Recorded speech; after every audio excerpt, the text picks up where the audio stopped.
अगर अल्लाह ने कोई मजहब न बनाया होता, तारीख की रोशनी में एक फिक्री सोच इंसानी तारीख में मजहब हमेशा एक मतनाज़िया और अहम मौजूआ रहा है। मजहब इख्तिलाफात, तकसीम, जंगों और नफरत का जरिया बना है। एक सवाल, अगर अल्लाह ने कोई मजहब न बनाया होता तो दुनिया कैसी होती? मजहब फ़लसफ़ा, सोशियोलॉजी और तारीख के तनाज़ुर में नहायत अहम है। इस मजमून में हम उस सवाल का जायज़ा लेंगे। फ़लसफ़ा मजहब का नुक्ता नज़र। आम तौर पर यह तसव्वुर किया जाता है कि इंसान में इखलाकियात, कानून, नज़म व ज़ब्त, अक्ल, शूर, आज़ादी, इत्तिहाद दिया। फ़लसफ़ा मजहब पर तनक़ीदी निगाह। नंबर 1, मजहब खौफ और लाइल्मी से पैदा हुआ। इंसान कुदरती मज़ाहिर को न समझ सका तो उसने खुदाओं और अलाही निज़ाम तराश लिए। नंबर 2, मजहब ने गरीब तबके को सुकून दिया, उम्मीद दी, मगर उस पर जबर के निज़ाम को कायम रखा। नंबर 3, मजहब ने इंसान की इनफरादी आज़ादी को कुचल दिया और उसकी तख्लीकी पहुंच को रोक दिया और इंसानी ताल्लुक़ को महदूद कर दिया। अगर मजहब ना होता तो इंसान ही रहता, आदमी न बनता। इंसान ज़्यादा आज़ाद, अक़ली और बाशऊर, पुरामन और बराइयों से पाक माशरे को तश्कील दे सकता था। सोशियोलॉजी का तजज़िया इल्म अमरानियात, सोशियोलॉजी के मुताबिक मजहब इब्तदा में मुआशरती हम आहंगी और अखलाकी नज़्म कायम करने के लिए ज़रूरी था। एमिल दुरखाइम ने कहा कि मजहब एक इज्तिमाई शूर, कलेक्टिव कॉन्शियसनेस है जो माशरे को जोड़ता है। ताहिम वक्त के साथ यही मजहब गरवही तासुब और हम और तुम, इन ग्रुप वर्सेस आउट ग्रुप की तकसीम और ताकत के खेल में बदल गया। सोशियोलॉजी ये भी बताती है कि इंसान के अंदर इखलाकी अक़दार मजहब के बगैर भी मौजूद रहती हैं। ज़मीर और अक्ल, मुआशरती उसूल कायम करने की सलाहियत होती है। तारीख के शवाहिद, तारीख गवाह है कि मजहब के नाम पर दुनिया में बेशुमार खून रेजियां हुई।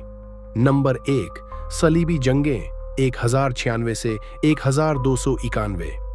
ईसाइयों और मुसलमानों के दरमियान 2 सदियों तक लड़ाइयां जारी रहीं, जिसमें लाखों जाने ज़ाये हुए।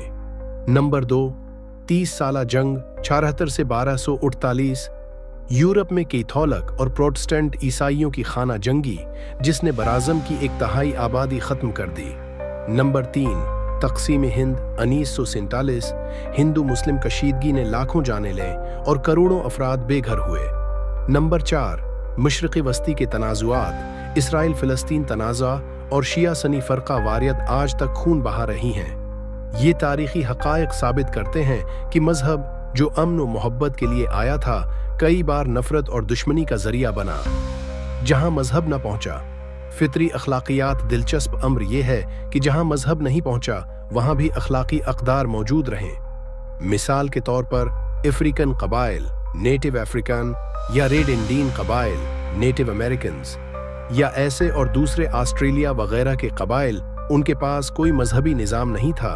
जैसा कि मुनज़्ज़म मज़ाहिब में कानून, कायदे, उसूल देखे जाते हैं, उनके पास सिर्फ शिकार का हथियार था और वो उसे सिर्फ ज़रूरत के वक्त जानवर पर इस्तेमाल करते थे।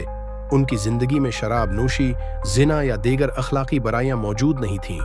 फैमिली सिस्टम था। उनके समाज की बुनियाद फितरी हम आहंगी, ज़मीन से मोहब्बत और आपस के इत्तिहाद पर थी। ये मिसाल ज़ाहिर करती है कि अखलाकियात, अक्ल, शूर, आज़ादी, नज़्म व ज़ब्त का वजूद मजहब के बग़ैर इंसानी फितरी में मौजूद।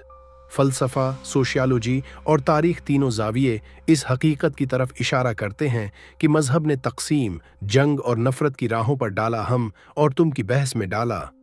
अगर अल्लाह ने कोई मजहब न बनाया होता तो शायद इंसान अपनी अक्ल, ज़मीर और फितरी अखलाकियात के सहारे ज़्यादा पुरअमन और हम आहंग दुनिया तख्लीक करता। इंसान सिर्फ इंसान रहता, आदमी न बनता, और न कौमों, फ़िरक़ों और मज़ाहिब में तकसीम होता, और न हम और तुम की बहस होती।